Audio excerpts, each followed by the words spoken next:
안녕하세요. 9월 13일 오늘은 옥수 현대아파트, 지난주에도 한 바퀴 돌았었는데 오늘은 현대아파트 매매는 40평대 위주로 좀 나와 있고 30평대는 매수자들이 훨씬 많은 상황이고, 요즘에 뉴스에 나오는 그 공간입니다. 그 박원순 서울시장이 서울시 좀 이렇게 음지처럼 이렇게 외면되었던 공간을 공원화 시킨다고 이렇게 만들고 있습니다.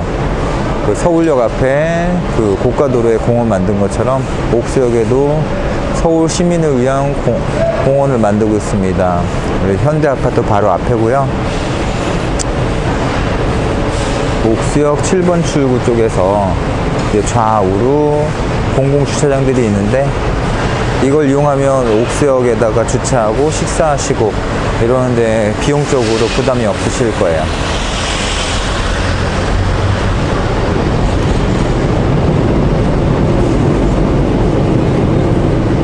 지하철이 위에서 지나가고 있습니다. 철근을 올리는 거 보니까 멋진 조형물들이 들어서는 것 같습니다. 옥수 현대아파트가 한 3년 지나면 재건축을 할 수 있는 자격이 되는 아파트 단지가 되는데, 요즘 국토교통부 장관 김현미 장관 되면서 나라에서는 주택 투기 수요를 찾겠다는 이야기들을 많이 하고, 그거에 따라서 8월 대출 총 금액은 30% 정도 줄어들었다고 합니다. 그런데 이제 신용 대출이 많이 들어서 풍선 효과가 있는 거 아니냐, 이런 우려사항이 있는데, 금감원에서는 그 내용을 정확하게 인지하고 있기 때문에 예의주시하겠다 이렇게 나오고 있고요.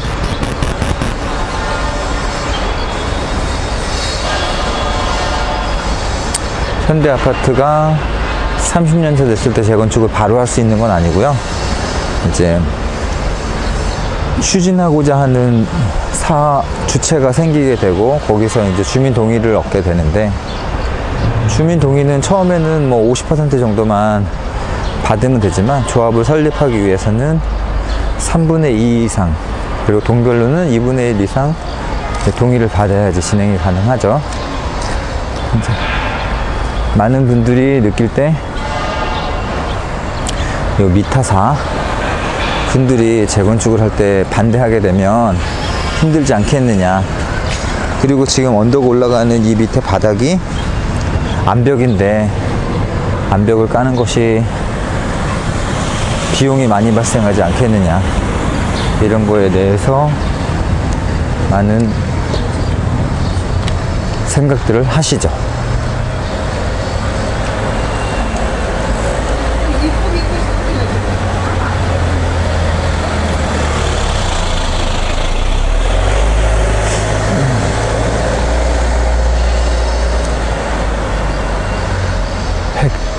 동 106동에 30평대 한 7억 8천에 물건이 나와 있는데, 8층이었는데 뭐 판다고 했다가 안 파신다고 하셔가지고 5층이 7억 8천에 진행하는 게 있는데, 그거를 부동산에서 저한테 많이 찾네요.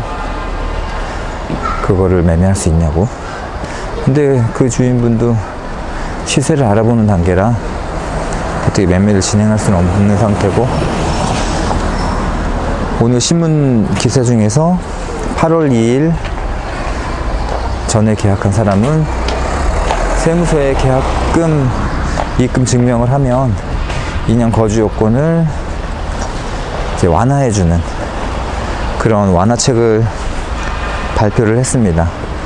거기서 특징은 일시적 이주택자들은 해당 사항이 없다는 거죠. 논리는 맞아요. 일시적으로 이주택되는 논리가 이사 가기 위해서 대체주택을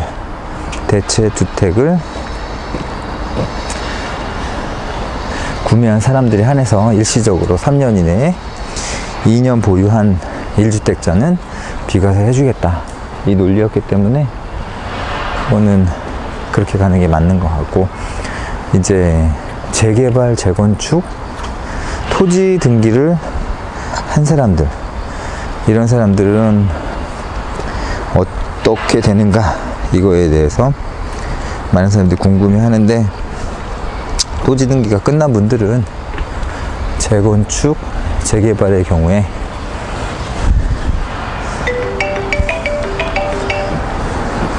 이제 거주 요건은 8월 2일 이전이면 없다, 이렇게 보는 게 맞는 것 같습니다. 예, 알람을 무음으로 해야 하는데 잘 하지는 못합니다.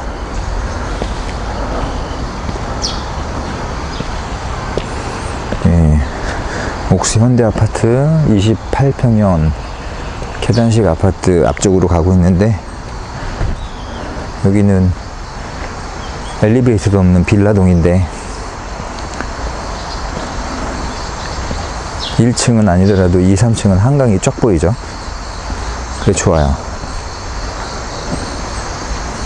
요 나무 보이시죠?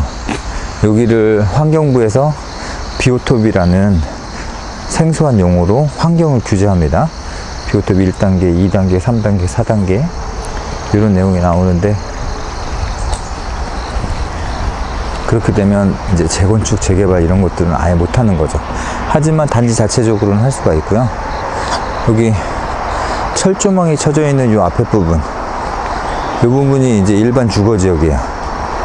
일반 주거지역. 여기에서 저 푸님 아파트 위 앞쪽으로 해서 여기가 땅이 개인 땅들이 좀 있는데, 요거를 통합해 가지고 하게 되면 용적률이 좀 더 늘어나는 효과가 있지 않을까 생각이 듭니다.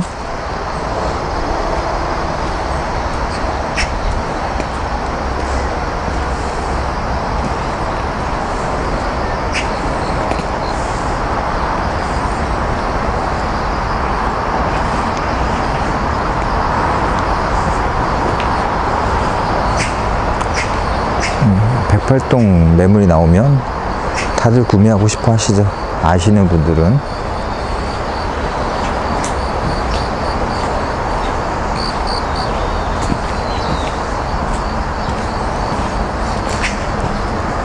중앙일보가 오늘 포스팅에서 좀 썼다시피 정부 정책에 대해서 약간 부정적인데, 소득, 주도, 성장, 이것에 대해 회의적이고, 경제학 원론에 써 있는 것처럼 일자리를 창출하고 그걸 통해서 소득을 늘리는 경제학 원론에 따라야 된다, 이 이야기를 하는데 10분이 다 됐습니다. 원론은 맞는데 또 정치라는 것은 지지하는 지지자들에게 약속한 거는 또 지켜야 되는 부분이 있기 때문에 문재인 대통령을 포함해서 많은 분들이 고민이 많을 거예요. 전체 나라를 생각하면 자기들을 지지했던 사람들한테 양해를 구해야 되는데, 그런 양해가 구해지지 않고 왜 사람들이 정권을 잡으니 변했냐, 이런 얘기를 들을 수도 있기 때문에 고민이 많으실 것 같습니다. 주택 정책도 마찬가지죠. 주택 정책의 불씨를 꺼뜨리지 않으면서 그 얘기가, 주택시장이 죽으면 지방 자치단체들은 다 죽습니다. 취득세부터 해서 세수가 완전히 끊어지기 때문에, 옛날에 어떤 일들이 있었냐면 강남에서 걷어들이는 취득세의 뭐 10%, 20%를 떼어가지고 강북구에 주거나 노원구에 주거나 이런 정책도 했었거든요. 그러니까 지방자치 재정을 위해서는 취득세나 취득세를 대체하는 어떤 시스템이 있어야 되는데, 정부는 국세를 걷어들이는데 뭐 법인세, 뭐 근로소득세 이런 것들이 워낙 잘 거치고 있기 때문에 정부는 괜찮은데 지방자치단체는 죽어나가죠. 이런 것들을 잘 배분할 수 있는 시간적 여유가 있어야 되는데 그러지 못하고 있기 때문에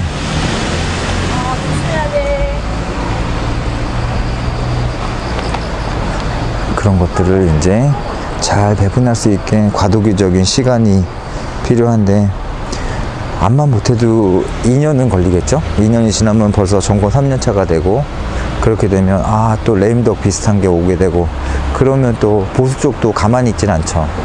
보면은 문재인 대통령을 필요한 그 진보 정권 입장에서는 기반을 다지고 이런 데 시간이 필요한데, 또 그 반대되는 시장 경제를 추구하는 사람들은 항상 삐딱하게 지켜볼 수밖에 없기 때문에 참 험난한 경로가 예상이 됩니다.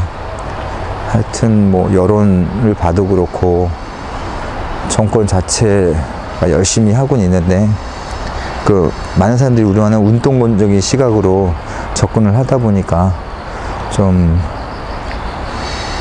마음에 와닿지는 않은데, 그래도 노력하는 정부 더 최선을 다해주기를 바랍니다. 현대 아파트였고요.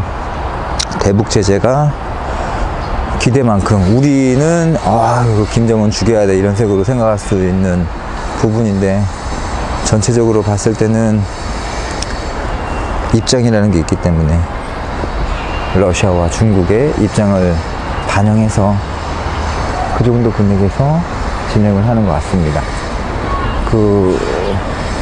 이런 것들이 정치고 타협이죠. 주택시장에서도 이런 모습들이 나오기를 바랍니다. 지금은 주택을 갖고 있는 사람들한테 뭔가 삥땅을 띄는 그런 느낌이 들기 때문에 사람들이 반발이 심한 거거든요. 이런 것들을 잘 해결해 나갈 수 있도록 부탁드립니다. 현대아파트였습니다.